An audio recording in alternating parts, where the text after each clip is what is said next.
இந்த வீடியோவில் என்ன பார்க்க போகிறோன்னா, என்கிட்ட நிறைய பேர் கொஸ்டின் பண்ணுறது, என் கூட இருக்கவங்க, நீங்கள் 3 இயர்ஸாக எப்படி ஆப்ஸையும் மெயின்டைன் பண்ணுறீங்க, உங்கள் ஃபிசிக்கும் மெயின்டைன் பண்ணுறீங்க. ஸோ அதுக்கான சீக்ரெட்னு ஒன்றுமே இல்லை. கன்சிஸ்டண்ட்டாக ஒரே ஃபுட் ஹேபிட்டை நான் ஃபாலோ பண்ணிகிட்டு இருக்கேன். நெக்ஸ்ட்டு என் டயட்டை மேக்ஸ் எவ்வளோ டேஸ்ட்டாக சாப்பிட முடியுமோ அவ்வளோ டேஸ்ட்டாக சாப்பிடுவேன். அப்புறம் நான் ஜிம் வந்து என்னோடய பர்சனல் லைஃப் ஸ்டைலையும் என்னோடய ஃபிட்னஸ் லைஃப் ஸ்டைலையும் டைமில் நான் ஜிம்னா அந்த டைமில் நான் ஜிம் மட்டும் தான் பண்ணுவேன். வேறு பர்சனல் ஒர்க் எதுவும் பண்ண மாட்டேன். அதுக்குன்னு ஒரு டைமை ஒதுக்கிடுங்க.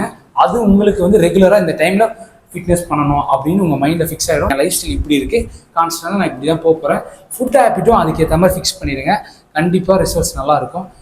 4th ஒரு பாயிண்ட்டு, மெயின் இம்பார்ட்டன்ட் பாயிண்ட்டு, ரெகுலராக ஃபாலோ பண்ணிங்கன்னா ரெஸ்ட்டு மட்டும் நீங்கள் 7 to 8 ஹவர்ஸ் எடுத்துட்டிங்கன்னா கண்டிப்பாக நெக்ஸ்ட் டே நீங்கள் நல்லாவும் கிளாஸ் போட முடியும்.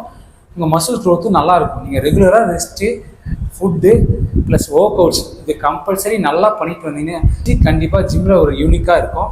இதுக்கு நான் கேரண்டி.